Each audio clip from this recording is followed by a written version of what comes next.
Social learning theory, behavioural theories ये बताती हैं कि बच्चा हर वक्त हमें ऑब्जर्व कर रहा है। वालिदैन की सबसे बड़ी गलती खुद को बदले बिना बच्चों को बदलना चाहते हैं।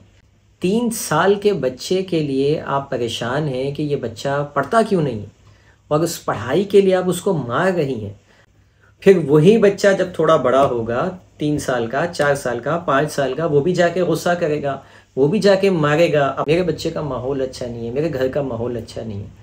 अपने आप को माइनस ना कीजिए। आपका बच्चा सबसे ज़्यादा किसी से लर्न कर रहा होता है, सीख रहा होता है, तो वो आप खुद हैं, यानी बच्चे के अपने वालिदैन। ऐसा बिहेवियर आप अपने बच्चे में चाहते हैं, वैसा बिहेवियर अपने अंदर लेके आ जाए। अस्सलाम वालेकुम नाज़रीन, मैं हूं आसिफ अली ख़ान। आज जो आपकी तरफ से सवाल आया वो ये कि बच्चों के माहौल को किस तरह से तब्दील किया जाए।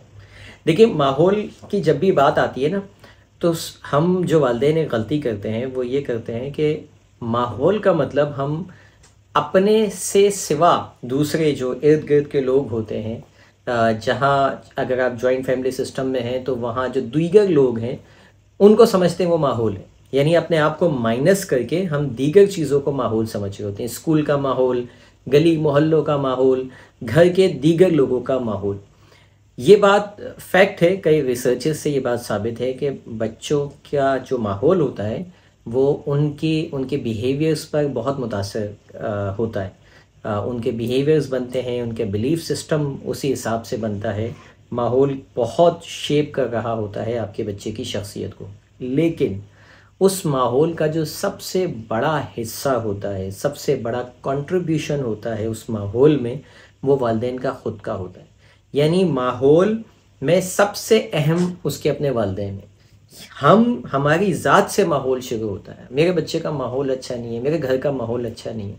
अपने आप को माइनस ना कीजिए, अपने आप को शामिल करते हुए माहौल बनाइए। क्यों?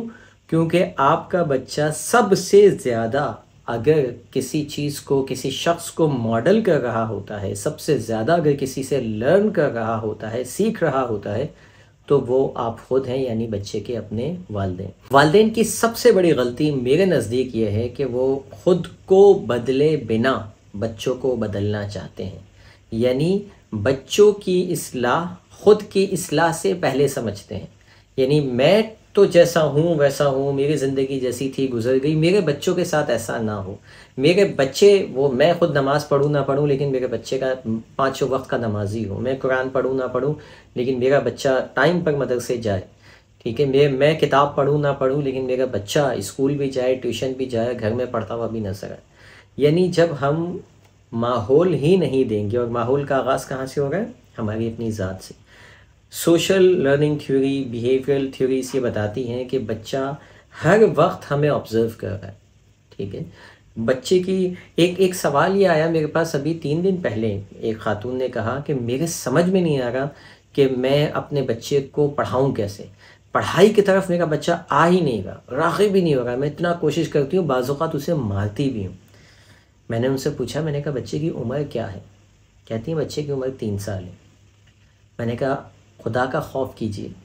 3 साल के बच्चे के लिए आप परेशान हैं कि ये बच्चा पढ़ता क्यों नहीं है और उस पढ़ाई के लिए आप उसको मार रही हैं। अभी तो उसकी उम्र ही नहीं है पढ़ने की। 3 साल के बच्चे, हमारे यहाँ तो 2.5 साल का, 2 साल का बच्चा स्कूल जा रहा है।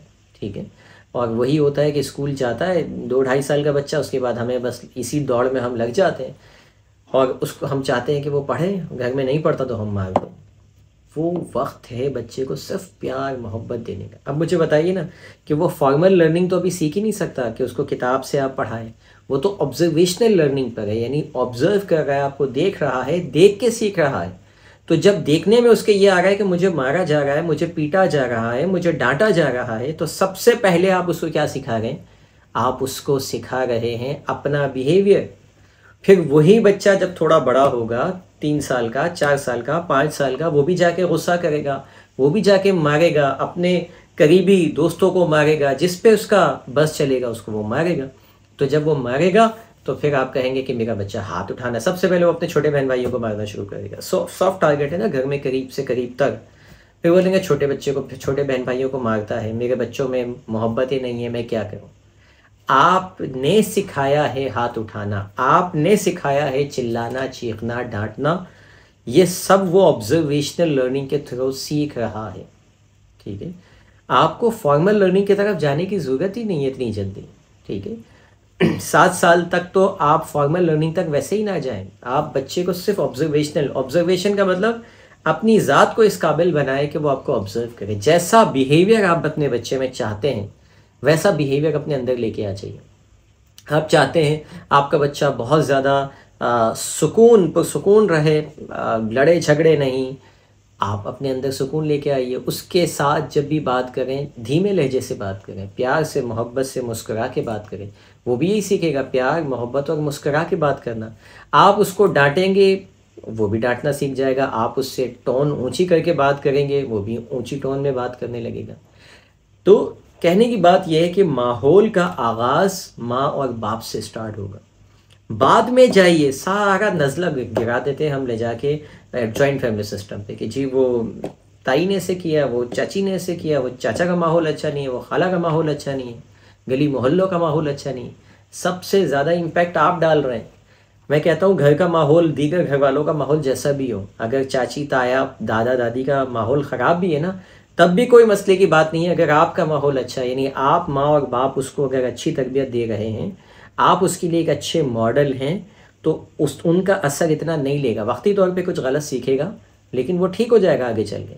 लेकिन अगर आप खुद माँ बाप आपस में लड़ रहे हैं एक दूसरे से बच्चों के सामने, या बच्चे को झड़क रहे हैं, बच्चे को मार पीट कर रहे हैं, तो फिर वो बच्चा तो सब वो बोलेगा माँ और बाप का जब रवैया ये है तो यही बेस्ट रवैया है, मुझे भी यही अपनाना है। तो माहौल का आगाज़, अच्छे माहौल का आगाज़ आपने कहाँ से करना है? अपनी ज़ात से करना है। माँ और बाप या प्राइमरी जो केयर टेकर हैं जो उसके साथ रहते हैं। ठीक है, अगर माँ बाप किसी बच्चे के नहीं हैं तो जिनके साथ वो है, जिनके साथ सबसे करीब है, सबसे पहले उसको अपना माहौल चेंज करना होगा, एक पॉजिटिव इन्वायरमेंट देना होगा। तो अदरवाइज़ क्या होगा, देखिए जिस तरह हमें पता चलता है ना वायरल आ गया है, तो हम अपने बच्चों को प्रोटेक्ट करते हैं। किससे प्रोटेक्ट करते हैं? कोई जिस्मानी बीमारी ना हो जाए। किसी घर में हमें पता चलता है नज़ला ज़ुकाम चल रहा है, हम बच्चों को वहाँ लेके नहीं जाते कि हमारे बच्चों को भी लग जाएगा। जिस्मानी बीमारी से प्रोटेक्ट करने के लिए हम क्या करते हैं, उस बच्चे को उस माहौल से दूर करते हैं। जज्बाती बीमारी का क्या, जहनी बीमारी का क्या? जज्बात जो होते हैं ना, जब माँ बाप मनफी जज्बात के साथ बच्चों से कनेक्ट होते हैं तो जज्बात भी बिल्कुल उतनी ही तेज़ी से लगते हैं जितनी तेज़ी से कोई वायरल इन्फेक्शन लगता है। ठीक है, वायरल इन्फेक्शन लगने में फिर 6-7 दिन लगते हैं। यानी आज अगर आपको वायरस लगा है तो उसके सिम्टम्स आने में कोई 5-6 दिन लग जाएंगे। लेकिन जज्बात जो होते हैं ना इंस्टेंटली, इसीलिए आप कभी किसी मनफी शख्स के साथ बैठे उसी वक्त आप मनफी फील करने लग जाएंगे, उसी वक्त आपकी एनर्जी डाउन होने लग जाएगी। तो जज्बाती और जहनी जो मसाइल हैं वो ज़्यादा तेज़ी से लगते हैं बनिस्बत किसी जिस्मानी वायरल इन्फेक्शन के।